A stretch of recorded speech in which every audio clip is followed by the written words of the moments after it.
You're listening to She's the Business Podcast. So I'm here with Tara Fischer. Tara, thank you so much for joining me today on She's the Business Podcast. I'm excited. Thank you for having me. I'm excited too.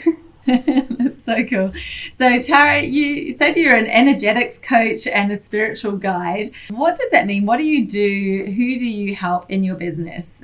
Can you give us a little bit of a rundown of that? Yeah, of course. So I work mainly with female entrepreneurs just because I'm one myself and I'm so passionate about, all the challenges that come with entrepreneurship as a woman and also the liberations that come with it. So I'm just really passionate about helping women to really thrive in that area of their lives. Although the work that I do is really very holistic. So as an energetics coach and spiritual guide, I work mainly with the energies of a human being. So that being their mindset, so their thought patterns, their subconscious habits, but also their aura and their frequency. So more of the emotional charge they're carrying around certain things like money or their business, signing clients, things like that. And I'm also leaning into the spiritual connection that we all carry deep within us and really helping women to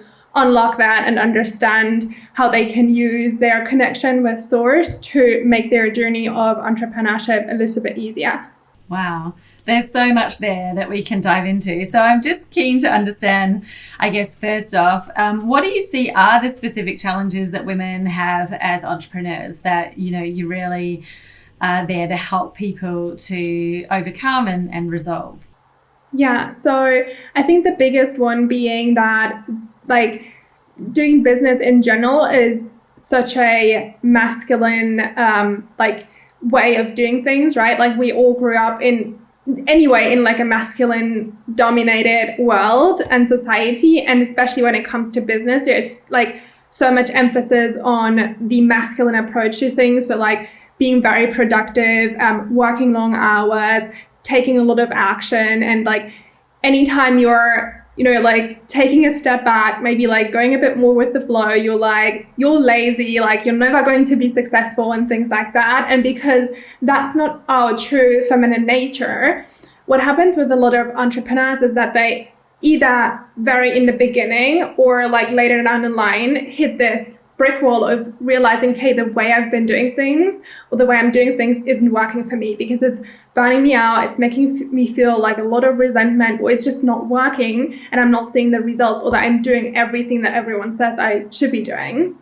And that's because they're not operating from their true feminine power, from their true essence, from the way they should be operating to really bring out their full potential. So that's being the first thing. And then the other thing being with all things around money mindset. We as a society have a messed up money mindset anyway, but especially for women, we're there's still so much from our past, from our ancestors around money that we as women have to work through because not too long ago, maybe 50 years ago, we weren't even allowed to make money, or just it wasn't the norm for us. And just so much around feeling worthy of getting paid for the services and understanding that you can be of service and be a genuine giver, but also be highly compensated monetarily for that. So I think these are the biggest two changes that I see women entrepreneurs facing. Yeah. That's so true. When you think about it, it would have only been our parents' generation where it was still quite new for women to be, earning their own money. There were some, but so often they were kind of in this place of, they would give and serve, whether it was their families or even in other places, volunteer, and they're always doing things, but they weren't getting paid for it, not directly anyway, and they were sort of being looked after. And I think that it's so interesting because, we've even grown up with some of that still present in our lifetimes. And you think, well, that's just so embedded in how it's been for so long. And it's only new that women really are, getting paid and getting equal pay, although there's still a long way to go with that. But even starting to get equal pay, right? So Wow, what a shift, and so many things that we might need to rewire and undo. I'm interested to understand, because you said we grow up in this world, the business world's very masculine, because, again, I guess historically it's been men who've been running the businesses, and they often are making decisions and ways of working, and all the advice is based on what works for them. And it's not necessarily, as a women, we have different strengths. And one of those would be, I guess, what we call intuition. Like, intuition is not something that I think is solely female. Men have intuition as well. But, talk to me a little bit about why intuition can be so powerful for women. How do we tap into that sort of strength and ability that we have to connect with intuition? And how do you know when it is your intuition speaking, or is it actually fear or something else that's kind of holding us back? Yeah. Sorry, that's about 3 questions all in one, but let's open it up. And I'll ask any one of those again. Perfect. No, for sure. And I also just want to say that we all have like masculine and feminine energy within us, and we all need to use both of those. But we have to like balance it out and make sure that we're leaning to what is more natural to us. So just wanted to clarify that. When it comes to like the intuition, so the intuition, as I call it, is your hotline to the divine. So that's why it's so powerful, because the way you can picture that this is that, universe, God, angels, whomever you resonate with the most, is like sitting up there and as this like giant book of like 100 and whatever pages in their hands, and they like read this book and they can easily like flip to page 55 and say exactly what has happened and where you're like are at page 55. And we don't have that ability, right? We cannot see the future, and we can also not see like the exact path, and we don't have to understand, how we get from A to B. We only know that in hindsight once we've already lived chapter 1 to 24 or whatever. And so the universe is like ringing you up and saying like, hey, you should be doing this and this in order to land exactly there at page 55. And the way it's ringing you up is through your intuition. And the intuition is essentially that, like, what a lot of people refer to as gut feeling or inner knowing. And we all have that. We just unlearn to listen to it because we've been so conditioned to constantly listen to our mind instead of our heart. And a great way to just learn to tap back into it is to get familiar with your body, to just, create that body awareness of, okay, how do certain things feel in my body? Or just like when you're realizing, okay, I'm in like a situation that's like new to me. Maybe you're about to, hold a presentation or go on stage or something, and you notice like your body is like creating all these sensations and emotions. Just like notice that and, draw the connection between what's happening and how your body's reacting. And that way you start to feel your body more. And that way you can also, when, for example, when you ask yourself a question, in terms of like a decision, shall I sign up for this mentorship, or shall I be quitting my job or something like that? You can tune into your body and just notice the feelings that come up. And the more you do that, the more you realize how your intuition is communicating with you personally. Like it shows up different for everybody.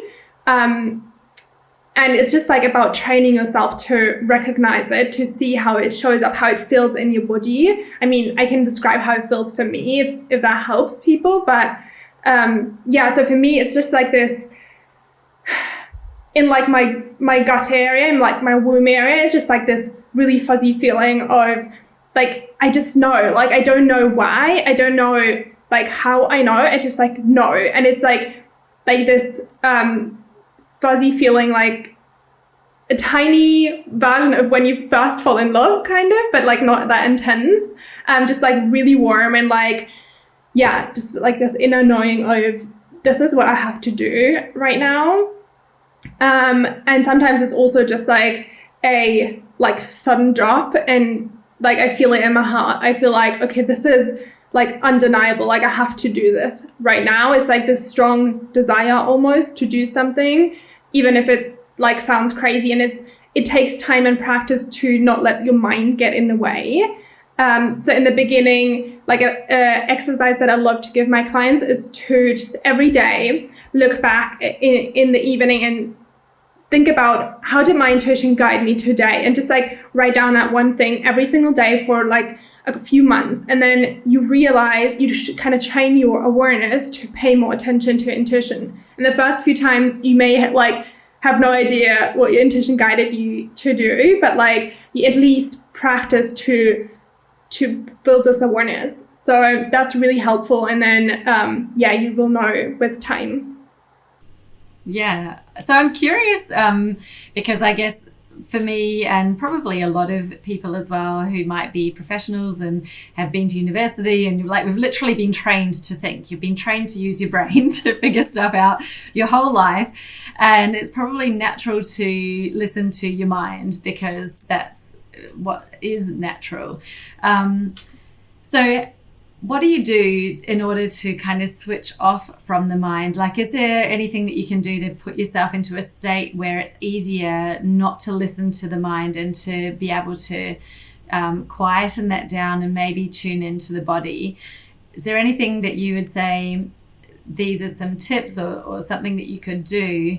And I have another part of that question is, do you find that the intuition piece comes first, like before the mind flicks in? Like, is there something to look for in terms of like that initial reaction, and then your brain will kick in and start thinking about it? I know that definitely happens to me. Like, it's almost like the first thing that pops in is the intuition, and then I'll start overthinking it, and my brain's automatically trying to figure it out, and then it takes you off down other pathways. So I'm interested to hear your perspective on this as an expert. Like, is that what happens to everybody, or are there some different ways that you could like learn to recognize when it is your intuition and not your brain that's I think what you just said is like already having like quite a lot of awareness. So everyone who's like I feel like maybe the first thing that comes to my mind is my intuition, and then I'm starting to overthink. You already like have gone such a long way in like recognizing your intuition, because it really is, the intuition usually comes first. It's like that initial gut reaction, but like a lot of people, they don't even like notice that, because it's such a quiet thing happening, so that they don't even notice that little voice that comes in and says you should be doing this, before they get into this overthinking habit. So definitely intuition always shows up first, and if in doubt, then always go with the first gut reaction, because that's usually the intuition speaking. And then you probably went into like overthinking things and trying to reason things and explain things and make sense of things. In terms of how we can balance our mind and like get out of and into the body, it starts with awareness.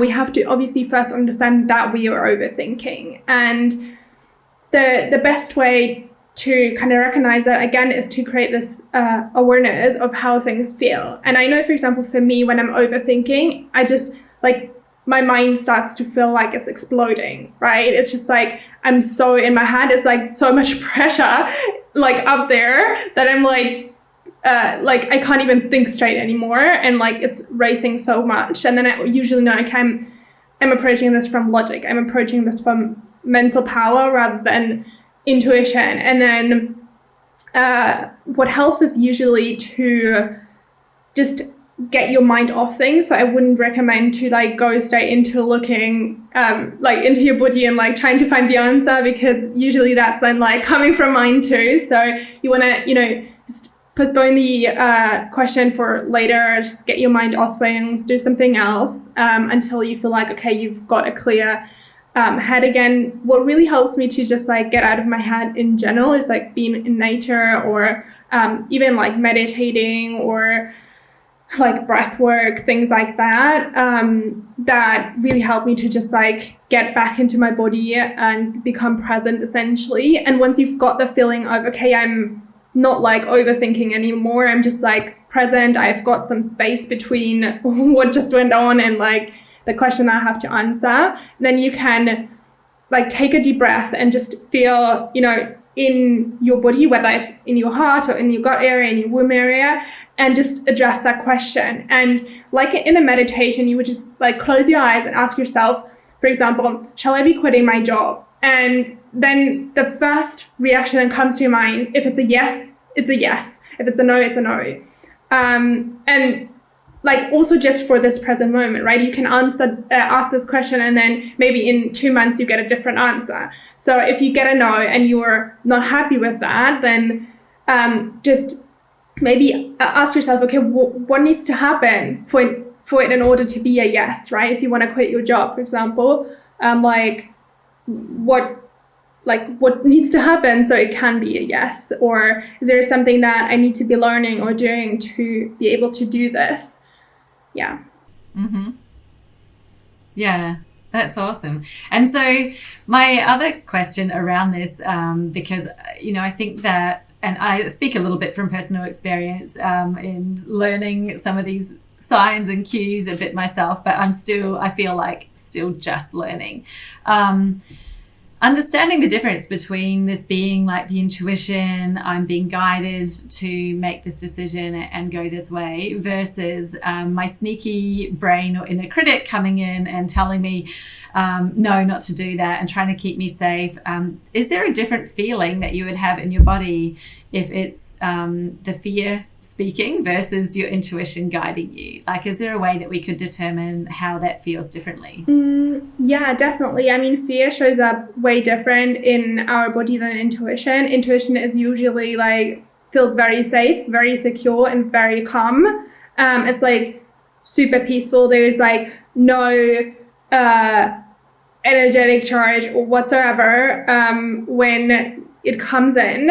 The reason we then sometimes go into fear mode is because we are afraid of what's going to happen when we take that advice from our intuition. And then that's usually like once we start to like panic or get into this aroused state, into this like flight mode, then we're usually already in fear, and that's already coming from mind, not from intuition. It's the reaction of mind to your intuition that's been causing that arousal in your body. That's interesting. And yeah, because I can kind of remember or tune back into times where I might have had something that came through and getting a little bit excited, but your heart might race a little bit, and I'm like, is that nervousness and fear, or is that actually excitement and positive? Because they can kind of have the same feeling, can't they? That slightly increased heart rate. So yeah, it's interesting. I guess it's learning then to understand what the difference is, and is it a good excitement, or is it like the heart racing because it feels scary? Absolutely. And I think it's so important to understand too that feeling fear and having your heart race and feeling uncomfortable is normal. It's expected and is wanted even. We just cannot let that hold us back from following our intuition and doing the things that we know we need to be doing. And like the beautiful thing is action is the antidote to fear. So as soon as we act on that fear, the fear just goes away. So it's amazing if you're feeling fear. It's like it's a sign that your brain is working perfectly normal, and we just have to find like healthy coping mechanisms of how we can push ourselves out of the comfort zone and take the action regardless of the fear that we're feeling. And that has a lot to do with nervous system regulation and just creating a safe space for ourselves. And what would you say around trusting? Because I guess that is the key, and we're getting some intuition that comes in. If you don't trust it 100%, it makes it really hard then to take that step. Is it just simply practice and learning to trust and learning to say it's okay, even if the outcome doesn't work out, I'll be okay? Or is there something else that you can do to trust easily? Because I would say, just assuming what I know from people who I've coached and what I've seen, is that trust is probably the one thing that holds most people back from following that guidance that they might get, or when they feel like, well, this is the right thing, but they're just too afraid to take that step? Yeah, such a great question. So lack of trust. Yeah, for sure. I would first reflect back and ask, who do you need to be trusting, right? And for me, there's like two instances that you need to be trusting, which is yourself and source. And with yourself, of course, you gotta be confident in the knowing that you're capable to deal with the outcome, right? And I feel like that trust, or like what has helped me and a lot of my clients to build that trust within yourself, is just thinking back to moments when you went through a hard time, or when something, rather challenging happened and you just dealt with it fine, right? Because a lot of times we're like, again, it's a normal mechanism of our brain. Our brain, when we look back to back when, we were cavemen and cavewomen, our brain was constructed in a way to keep us safe and to make sure that we are not going to die. And that's still the case today. Like, this part of the brain has not processed far enough to really understand when we are in actual danger and when not. So even things like a scenario where our subconscious mind can be perceiving a potential threat for abandonment can lead as far as it believing that we're in danger of life and death. So fear is normal, and we just have to understand and make our subconscious mind in that moment understand that we trust ourselves enough that we are capable to deal with the outcome, whatever it is, whether it's a fairly good outcome or something that's rather challenging. So that's the first part. And the second part is your trust in source, because again, there's just things that we cannot foresee and things that we cannot control. And also, I don't wish it on anyone, but it can happen that we're going through such a challenging time that we just don't know how to navigate it. And it's not enough to rely on ourselves or our immediate support system to make reasoning for what's happening.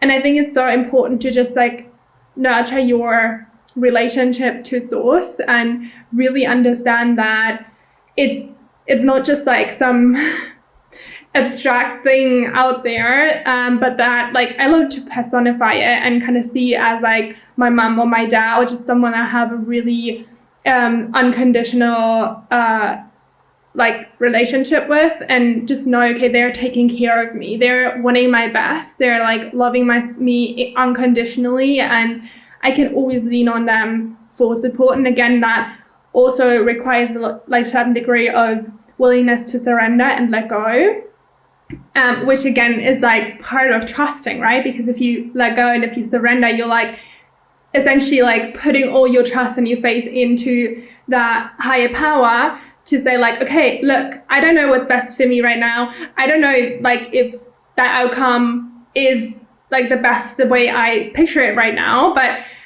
I'm gonna trust that whatever you intend for me to be the best, that's what's going to be the best. And just really nurturing that connection. I love that. And I guess knowing and believing that whatever happens, it will all work out. Maybe we just don't see how it's going to work, but trusting in that you're on the right path. I love that. I do have a question, and this has come up because obviously we're talking about entrepreneurs, so we're talking about business, and there's a difference, when we're applying this awareness of our intuition and making decisions on what we're doing in a business.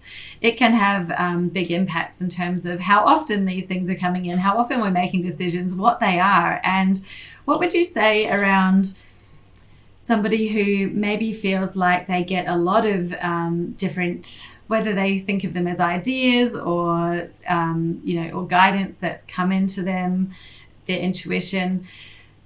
Do you advise people to sit with stuff for a little bit of time before taking action, or in terms of the amount of different things that are coming in? I guess what I'm asking in a very roundabout way is, something we might want to avoid. And again, speaking from personal experience, because I'm someone that moves quickly and I often act on things, but if you take too much action too quickly, you could be scattered. You could be going in all different directions. You could actually be making your business grow more slowly, actually making it harder on yourself, because you're literally taking different action and changing direction and this and that. So I don't believe, as you've explained it, I don't believe that your real intuition and source would be telling you to keep on shifting direction everywhere. So there would be part of that might be, hey, maybe you're listening to some fear that you're not doing it right, and so you keep on chopping and changing to try to find the right way. But is there a way that we could, if become more present to this and recognize it in ourselves, that maybe that's a tendency that we have? And what would you say to that sort of fast acting person who tends to be really motivated? Do you say, well, just sit, have the intuition? Do we sit with it for a certain amount of time? Like, how do we test whether that really is what we should do or not? Or do you just say, just take the action? Do you really know when it's a big one? Is there some way that we can differentiate between? Yeah. Is that an easy question to answer? Yeah, I definitely try to explain it. I'm like, yeah. I definitely have kind of multiple aspects to this. So the first thing, I think, when it comes to decision making specifically, it's really, really beneficial to know your human design, because your human design will give you some information around what your core way of making decisions are. For example, like I have a sacral authority, which means I need to make decisions from my gut feeling, which is usually fast, right? So I'm not the kind of person that has to think about a decision for days. If I do that, then I know I'm overthinking. I'm not living in alignment with my human design. But then there's also people who are emotional authority, for example, who need to wait for this clarity of emotion to make that decision. So just knowing your human design can already help you to really understand what type of decision maker you are and how you should be approaching, whether you maybe should be waiting a little bit longer to make a decision, and then, or, just act fast. The second aspect to this, I think we have to really differentiate between making, big decisions like hiring someone or firing someone, or, letting go of a project, things like that. And then we have to just the other part of decision making is obviously, okay, are we going to give this idea of a offer a bit more thought or not, right? Or is this something that we really want to pursue? So there's different layers of okay, this is a really impactful decision, I guess, and this is rather a not so impactful decision. And when it comes to this idea thing, I think it's really important to be wary of your patterns. I've got a client as well. She on a session last week, she just came to me and said I've got this idea. I want to wait with this other mentorship that I'm currently building, and I've got this idea of a new mentorship, and I'm like, do you think this is really a good idea? Because I could see her repeating this pattern that she just repeated with that other mentorship program of hers, and we just have to really be conscious, especially when it comes to this creation thing. Creating is a very feminine energy, and of course, because we're so much in our masculine, we're creating feels so good, it feels so comfortable, it feels so aligned, so we want to do more of it, of course. But we really have to ask ourselves, is this moving us in the right direction in terms of our big objective, right? Is creating this new offer right now really helping you to bring in more money? Or is it just a way of you trying to find more comfort in your out of alignment business, essentially? And then the next kind of aspect to this is just overhauling, I guess, your entire way of how you're leading your business. Because again, we are so much in our masculine energy, and we are constantly thinking, okay, how should I be doing this? How can I make more money? What can I do to sell more? How can I get the next client? And again, approaching everything from logic and mind power. And sometimes we need that, right? We need the masculine to create that structure so that we can thrive in our feminine, but we're not supposed to live in that state and operate from that state all the time. So if you find yourself constantly thinking, what can I do next? How can I do this? How can I make more money? How can I sign the next client? What can I do? Then you're not leading from your feminine and you're not leading from your intuition. It feels so uncomfortable. And it's like something that I'm currently really diving deeper into myself, where you just allow yourself to sit. You just don't ask yourself these questions, and you're just getting so radically confident with not knowing what the next move is. And it's so scary because it's not how we're, conditioned.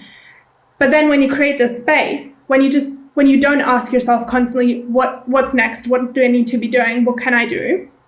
You make that space for insights to drop in. And sometimes like I'm sitting on the couch and I just like have this insight of, why don't I just do this story? Or why don't I just post that on Threads?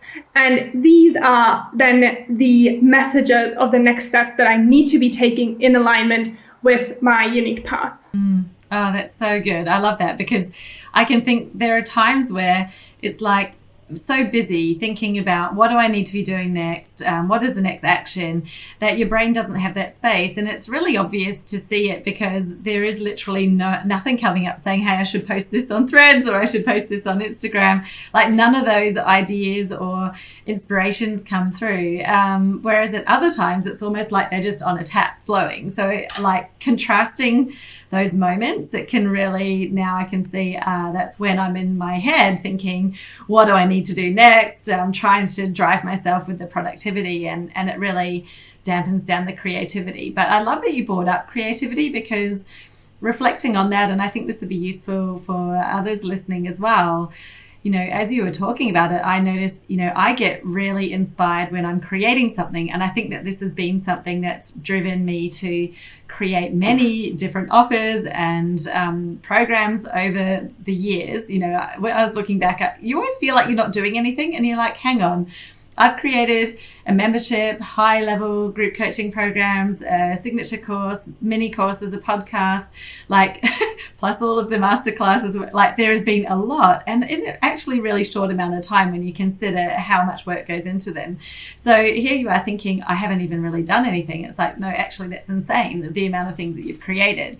And that's such a take-home insight for me, because I'm like, tune into that, because it's like I'm feeding this need to create, which I'm obviously loving and it feels really good, but is that really helping my business? And why don't I get more creative in what I've already got and make that better and actually drive my energy into growing what's already there rather than starting the race again? It kind of feels like you've already got a race that's underway with whatever you've already done. And then, oh no, I'm going to go back to the start line and start all over again with another one, a new one. Like, no wonder it takes so long to get anywhere if you keep starting over.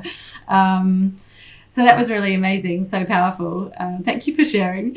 And I thought as well, the fun thing that you mentioned about your human design, I'm a manifesting generator. So I learned about myself that I move quickly, and that's been another really big lesson. I love that you brought it up to, you know, start to understand a bit about your design and what that means. I don't actually know a lot about I'm an emotional solar plexus, I think. So I don't know what the solar plexus means as different to the sacral.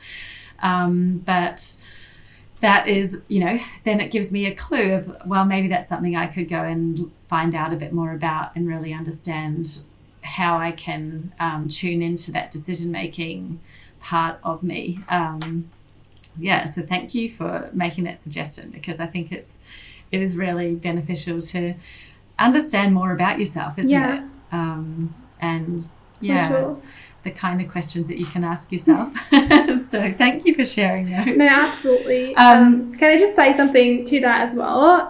Because I think that it's not just the authority in human design that's important. It's also your actual human design, like managers, for example. And I, like no way an expert. I just know quite a lot because I'm diving into that, or I'm utilizing it with my clients to create that awareness. But like managers are there to inform and initiate. versus generators, who I am, for example, we're here to respond. So I'm not, like, my design isn't designed to go out there and like act on ideas that just pop into my mind. I need to like respond to my environment, right? So if I've got an idea and then someone says, why don't you do that? And it's aligned with my idea, then that's my call, my cue to do that. But like managers, for example, they are here to initiate and inform. So it's way likelier that a manager will have an idea pop into their mind and say like, okay, here, well, this is what you need to know, versus a generator doing that, right? And then there's like other human designs, obviously, that have like other ways of operating essentially. And then the second thing that I wanted to say with the creativities as well, like just everyone who's just resonated with what you said, I think it can be so beneficial to just ask yourself as well, like, how can you bring more of that creativity into other areas of your business? Like, it doesn't always have to be creating a new offer, but like, how can you get more creative with selling? How can you get more creative with your social media content or with like your offline marketing stuff, right? How can you get more creative in serving your clients? How can you put more creativity into the way that you are presenting yourself, right? Like just bringing that creativity that you love so much, that lights you up so much, into all these other areas, and really like, instead of selling, make art. And let your art then do the selling for you. I love that. It's so good.